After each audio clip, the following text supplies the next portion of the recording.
What is up? What is going on, everybody? Welcome back. Welcome into the Seattle Mariners postgame recap. Mariners lose tonight 5-4 to the Angels, 69-67 on the season. The big three: like, comment, subscribe. Appreciate all the support. Wasn't going to do the video tonight. Wasn't going to be home, so just didn't. Was going to get out tomorrow morning. Was going to, a little coffee, a little Mariners chat in the morning. But yeah, I'm not waking up and spending any time talking about this game or this team tomorrow morning. So I just figured I'd hop on real quick tonight and just do it. I don't get it. I don't get how this team just cannot get Joe Adell and Mickey Moniak out. I would rather face Mike Trout and Shohei Ohtani 17 times than deal with those two again. Mariners obviously have nobody to blame but themselves. They've put themselves in this situation, and it's just not getting better, right? I mean, they played a little bit better, leading up to tonight, but if they want to get on a run here and get this thing, they're going to have to string together multiple wins. They could win tomorrow, win the series, and that would be, 6-3 in the last 9, nice little stretch. But they're going to have to start rattling off 4 wins in a row, 5 wins in a row. They're going to have, they need to have a 7-3, 8-2 road trip if they want to have any chance here. And you're 1-1.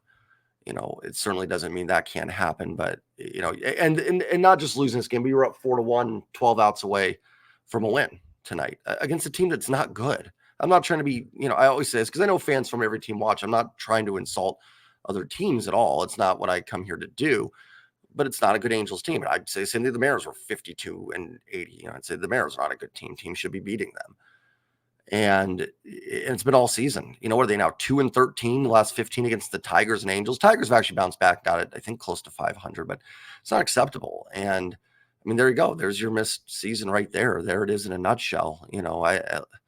Missed opportunities again today. 1 for 9 with runners in scoring position. If that's 2 for 9, the Mariners win. Leaving guys on base, they had chances to break this one open. I know Garver had an at bat. I think in the 5th or 6th, if he gets a hit, 6-1, you probably win. I know JP had a couple at bats. I think where he left some guys on. Randy had a couple. I don't want to get on. Julio's had a good series, but his at bat in the 8th, the double play. If he gets something there, they probably win the game. They catch a break. That crazy suicide squeeze double play in the 8th was cool. Just delayed the inevitable. I would rather lost on that. Joe Adell and Mickey Moniak. I don't get it. I don't. Every series. And it's not just like, yeah, they've hit the Mariners pretty well. These two have destroyed the Mariners. I mean, you could make a case that the Mariners will miss the playoffs because of Joe Adell and Mickey Moniak. I mean, it's just absolutely unreal. They each have 2 home runs tonight. I mean, I swear combined, they have 16 home runs against the Mariners this year.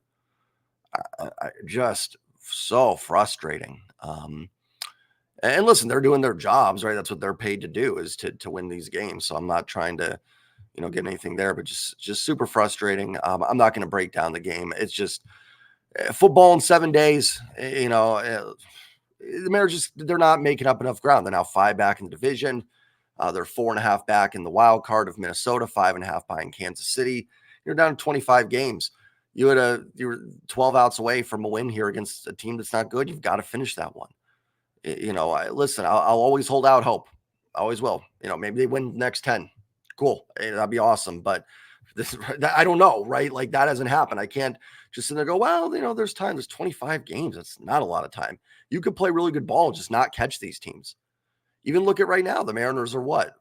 5-3 in their last 8. Have they really made up any ground over that time? Maybe a game? It's not good enough. And they've put themselves in a spot where they can't. Like I said, you could win tomorrow, win a series. That's great. That's a good thing. But they've got to start rattling off some sweeps. And this should have been a sweepable series. They did a decent job against Tyler Anderson. You get 2 home run game from Justin Turner. But it's not enough. I'm not going to rag on Brian Wu. He threw the ball really well. He's got to find a way to get Joe Adell and Mickey Moniak out. You got to finish that there. Munoz has 2 strikes on Moniak. Actually, wasn't even a bad pitch, but you got to get out of that. You got to get it to the 10th inning there. Offense has got to capitalize with runners in scoring position. And like I said, I'm not asking them to go like 8 for 9 runners in scoring position, 2 for 9. They probably win that baseball game.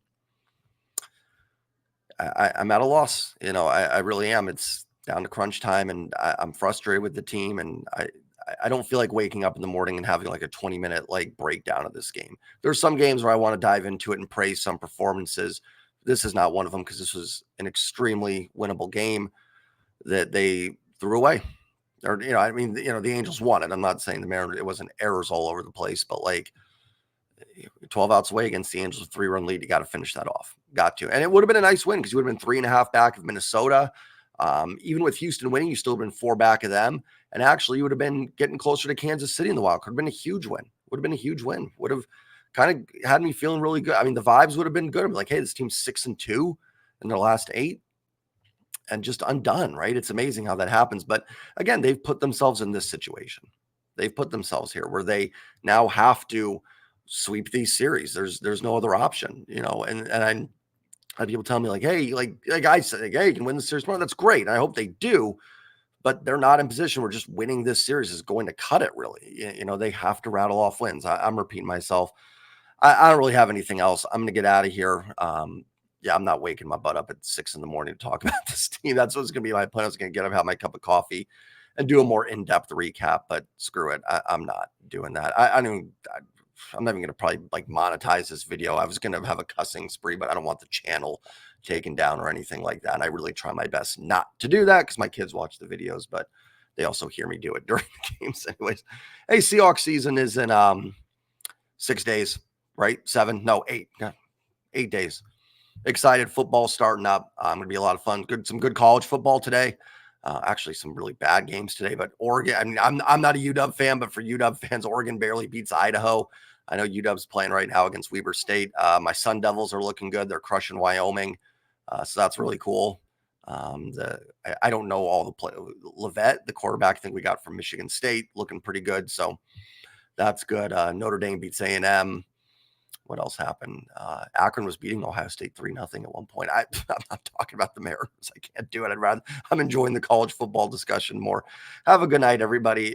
Enjoy the rest of your week and enjoy your Labor Day weekend. Post-game recap will be up later tonight. I'll be busy tomorrow afternoon. So it'll be up later tomorrow evening. I'll talk about the game and everything. Then Monday, Labor Day holiday. So enjoy that, everybody. If I don't see you until then. I'm going to have a channel update up. I'll probably post it tomorrow in my post-game recap. I'm going to be a little different for football season. I'll talk about that, but it won't be post-game recaps. Honestly, doing 162 for the Mariners I guess this is the update. I guess you can use this as the update, but I'll do it more officially. It's kind of burnt me out. Not from you guys are great. Love talking ball with all of you guys, but I'm just going to kind of enjoy football a little bit. Just kind of sit back and watch it and not analyze it as much. I will still have weekly Seahawks videos. My goal is to do Wednesday. Anybody wants to come on, do a Seahawks, round table. I'll reach out to some other content creators. We'll hopefully do something like that. But I probably, not saying I won't have post-game recaps. There may be some games I just need to get stuff off my chest or want to talk about. But probably not right after Sundays. Long story, I'm going to get into a little bit more reasons why. It's not anything. It's just, I'm going to be spending a lot of football season with family, friends, and it's just going to be hard to do post-game recaps. Like I think I've told you guys before, football is a really big deal for us. So is baseball, but baseball's 162. You can't get together with people for all 162, but football you can. So I won't be home a lot for football and everything. But yeah, this been a 8-minute video and 6 minutes on college football and 2 on the Mariners. Mariners stunk tonight. Brutal loss. Do something else. Don't watch them tonight, at least. Hopefully they win tomorrow. But yeah, we'll see. Have a good night, everybody. If you can like, comment, subscribe, would make my night a little bit better. Appreciate you all. Don't let it bother you. There's more important things in life for sure. Your team's down bad when that's the message, though. Take care, everybody. Have a good night. Go Mariners. Peace.